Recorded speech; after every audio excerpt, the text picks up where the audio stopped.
हमारे घर पर बराबर आते जाते थे।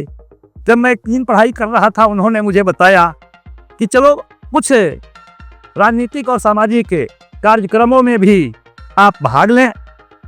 प्रेरित उन्होंने किया और उन दिनों से मैं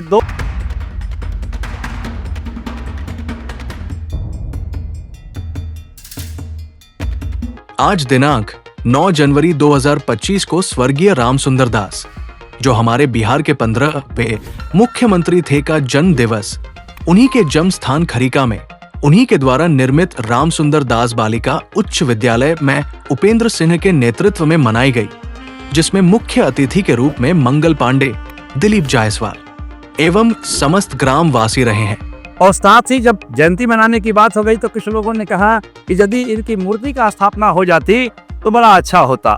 मैंने सहर्ष स्वीकार किया और इस काम को आज सब लोगों के सहयोग से, मैं नहीं मानता कि मेरा इसमें कुछ है, ये तमाम लोगों का सहयोग रहा है कि आज यह सफल कार्यक्रम हो गया। पहली बार आप पवन जी देखे होंगे कि मुख्य अतिथि और उद्घाटनकर्ता आवश्यक कामों से निकल गए, लेकिन भीड़ तस से मस नहीं हुई और वो आपके अब गवाह है उसके। ये सब श्रद्धेय रामसुंदर दास जी की कृपा से ही हुई है।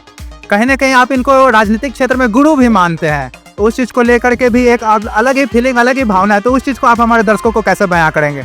देखिए, मैं विद्यार्थी काल में था, रामसुंदर दास जी से मुलाकात हुई, हमारे घर पर बराबर आते जाते थे। जब मैं 3 पढ़ाई कर रहा था, उन्होंने मुझे बताया कि चलो कुछ राजनीतिक और सामाजिक कार्यक्रमों में भी आप भाग लें।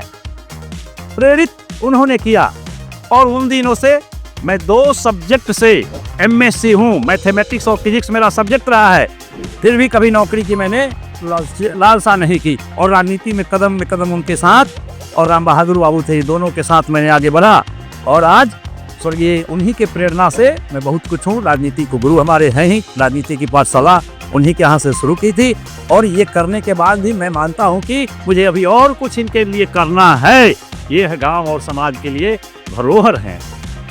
अच्छा, ये कहीं 2025 में जो चुनाव होने वाला है, क्योंकि अक्सर लोग ब्लेम करते हैं, यहाँ पे जदयू हो गए, आरजेडी हो, बहुत तरह की पार्टियां बिहार में, तो वो लोग ब्लेम करते हैं कि शायद 2025 में कहीं चुनावी माहौल को तो ऐसा देखते हुए नहीं किया जा रहा है, ये भी तो एक कारण हो सकता है। जी नहीं, रामसुंदर दास जी की जयंती और पुण्यतिथि सरकारी पार्क में, रामसुंदर दास पार्क में, और मैं नियमित रूप से मिस नहीं करता हूँ, हर बार वहाँ ही मैं जाता ही हूँ, इसलिए इसको चुनावी से आप न जोड़ सकते हैं। चुनाव में मैं भारतीय जनता पार्टी का एक सिपाही हूँ। भारतीय जनता पार्टी उचित समझेगी, टिकट मुझे देगी तो निश्चित रूप से जनता के बीच जाएंगे, नहीं देगी तो कार्यकर्ता के हैसियत से अपना काम करते रहूंगा। कहीं ऐसी कोई लालसा नहीं है। बिना किसी लोभ लालच के इनके श्रद्धेय के श्री चरणों में श्रद्धांजलि अर्पित करते हैं और मैं कहता हूँ ये पुण्यात्मा मुझे और आप प्रेरित करिए कि समाज के कार्यों को और आगे मैं इनको बढ़ा सकूं। इस दुनिया से विदा होने के बाद अगर लोगों के दिल में बसते हैं तो ये इस बात का सबूत है कि उस इंसान में कुछ न कुछ अच्छाई था। सभी के लिए लोग आके नहीं बैठते, तो सीधा शब्दों में अगर समझाया जाए कि श्रद्धेय रामसुंदर दास जी को अगर समाज श्रद्धांजलि अर्पित उनके विदाई के बाद भी कर रहा है, इसका मतलब है कि वो अद्भुत प्रतिभा के इंसान थे और इस धरती पर जन्म लिए। तो इस धरती के भी लोगों को मैं प्रणाम करता हूं। सामाजिक व्यक्ति वही है, समाज उसी को पसंद करता है जो समाज की सेवा करता है, समाज की चिंता करता है। आज अर्पित कर रहे हैं उनके जयंती के अवसर पर, आज उनके मूर्ति का अनावरण हुआ है। मैं आप लोगों से भी अनुरोध करूंगा कि श्रद्धेय रामसुंदर दास जी का श्रद्धांजलि तभी अच्छा होगा, तभी सुखद होगा, उनका पुण्यात्मा को तभी शांति मिलेगा जब हम सब भी उनके रास्ते पर चलकर समाज का परोपकार करें, समाज का भलाई करें, लोगों के सुख दुख में शामिल हो और दूसरों के लिए भी जीना सीखें। अपने लिए तो सब जीता है, इसलिए हे मानव, आप लोगों से मेरा एक ही अनुरोध है कि परोपकार के भावना से एक अच्छा इंसान बनने का प्रयास करें और जब इस दुनिया से विदाई भी ले लें तो सदैव रामसुंदर दास जी के तरह हमको भी और आपको भी याद किया जाए रहा है। इसलिए घर द्वार में भी कुछ बोलिए तो बड़ा संभल के बोलिए, बहुत संभल के बातचीत कीजिए। तो आज जो है रामसुंदर दास की जयंती समारोह मनाया जा रहा है, उस चीज़ को देखने का आपका नज़रिया क्या है, उस चीज़ के प्रति आप क्या सोचती हैं? मेरा नाम रूही हुआ। माननीय श्री रामचंद्र प्रसाद दास जी मेरे दादाजी हुए, जिससे मैं पूरा नाम भी उनका सही से नहीं ले पा रही क्योंकि नाम लिया ही नहीं कभी दादाजी पे। तो फिर ये आज जो ये इवेंट है ये मुझे बहुत ज़्यादा गौरवान्वित कर रहा है कि उनका नाम उनके जाने के बाद इस तरह से लिया जा रहा है और इस तरह से आने वाली जनरेशन्स को और लड़कियों को सशक्तिकरण तो दे ही रहा है, साथ में जो आशीर्वाद जो उनका मेरे लिए था पौत्री के तौर पे, वो मैं यहाँ पे पढ़ती हुई सारी बच्चियों में दिख रही हूँ, उनकी पौत्रियाँ ही लग रही हैं मुझे सारी।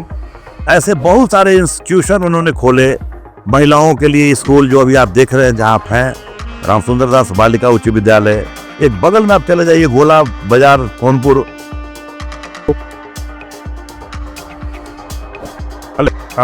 महिला विद्यालय।